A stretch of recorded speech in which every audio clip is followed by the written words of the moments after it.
You will. Actually, yesterday at the baseball game, I had a parent come and say, I've been trying to figure out how to do this with the Mevo. Can you help me?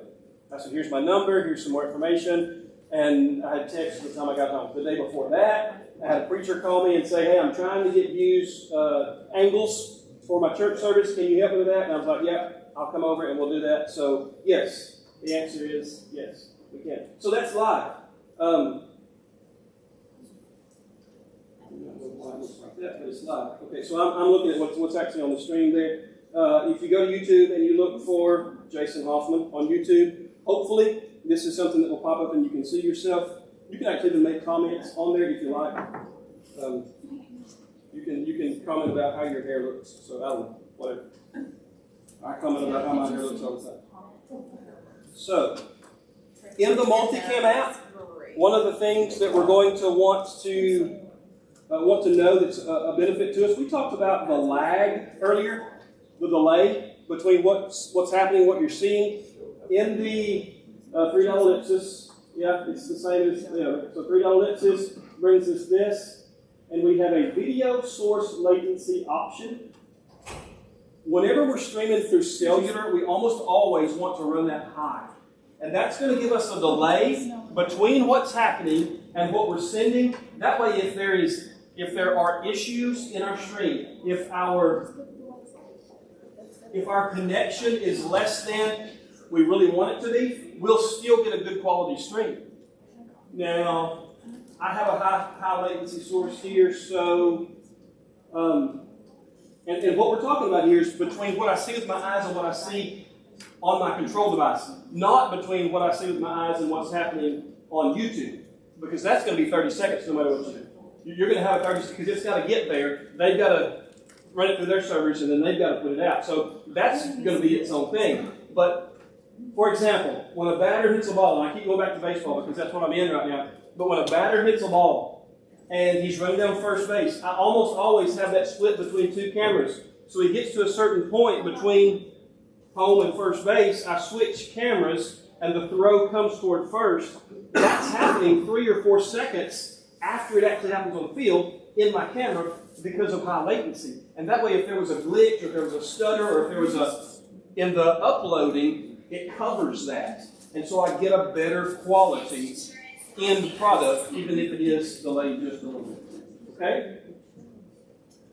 We do have a choice called Auto Director. And it's going to give you a choice of every camera you have attached to the app, and it will choose the view between those cameras on its own.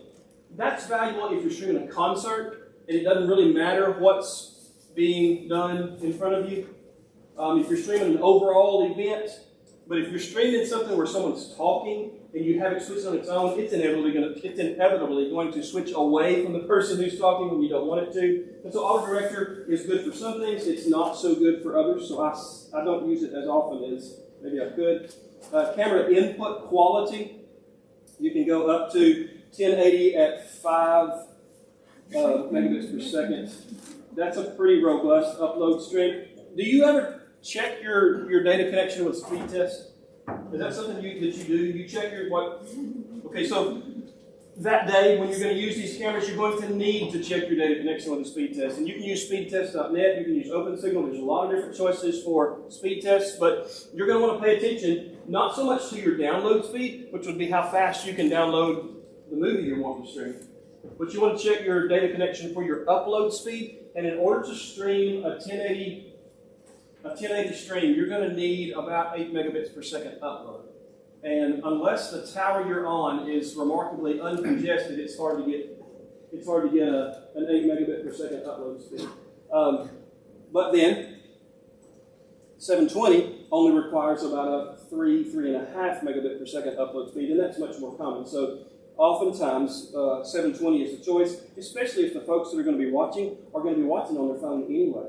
They say that 480 is fine for phones because they're just not that big of a screen, and so you're cramming all those pixels into a smaller device, and so even 480 would be an acceptable solution there. So your camera input quality is going to be part of that. Nothing else there that I can see in the actual settings that would be incredibly valuable. I do want to point out the difference between what I see on my desktop and what you see on yours when you're on your phone is that I have a whole lot more front and center. You have to switch over to the audio tab to get to see those green lines bouncing up and down, right? That's not on the front page of your, on the front of yours. I have it. Do you have the side? You're in portrait mode then? Mm-hmm. Android device? Yeah. Yeah. Okay. That's a great benefit to Android devices right there. Is that it allows that.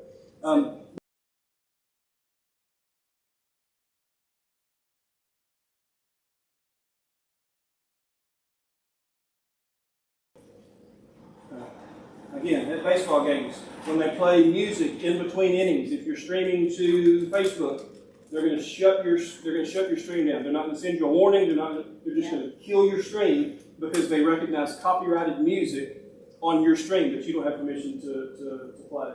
So they just kill it. So being able to hit the mute button in between innings keeps that from happening if you're good enough. Sometimes they'll do it on walk-up songs too, but less than 10 seconds usually they don't. And then, if I had several microphone choices, one for each camera, yes, but also if I had the Mevo Mic app or whatever else on here, you would see. Okay, so where's KDW? Over here. So if I were to plug in, this is valuable, maybe. When I plug this in, you're going to see one pop up, right?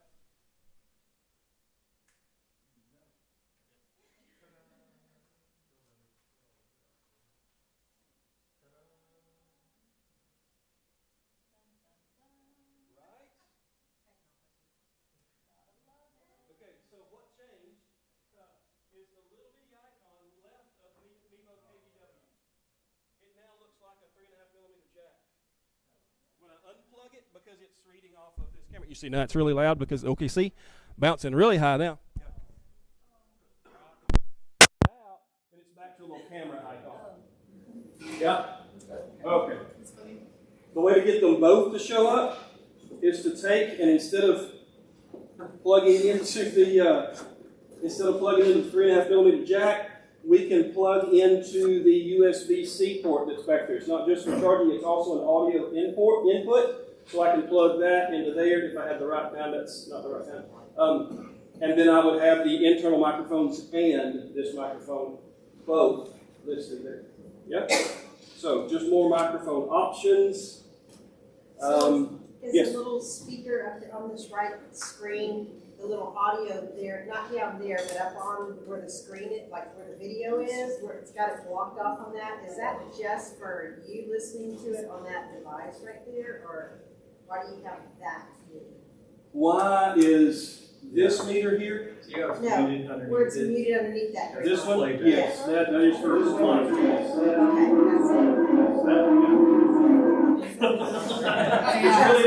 Unless you have actual monitors on, then yeah, it's pretty well useless.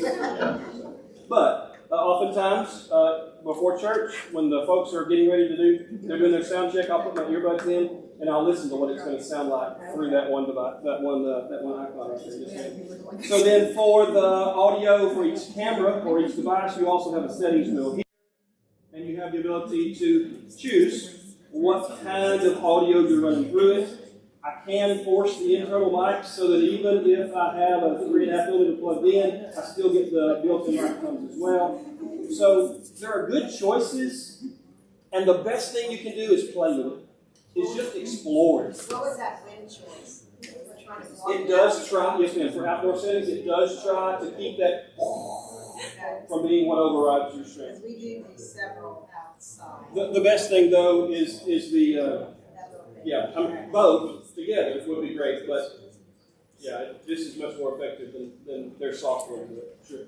So, all right. Do you have questions for me about taking it live? We'll probably have questions when we're doing it. And that's great. Yes, I'll make sure that you have my phone number and that we can go back and forth, and I can help in any way that I can. But if there are any questions today, okay. So what about if I don't just like that view? So I'll do it with this so you can see. So I'm gonna do some editing here, and I'm gonna choose crop and zoom. So instead of just seeing the overall view, if I want to zoom into that table, right? see someone waving at the very back. That's nice. Wait, I can. It's not as easy on the touchpad as it is on the screen, but there you go. So you have the ability to zoom about that far in. Now it is actually a crop, not a zoom. It's a digital zoom, not optical zoom, so you're losing some quality in the picture there, but it does a pretty good job of preserving everything it can. And if I'm setting up behind home plate, I'm going to have a third base, a pitcher, catcher, and a first base zoom there that will allow me to switch between the three in the single cam app.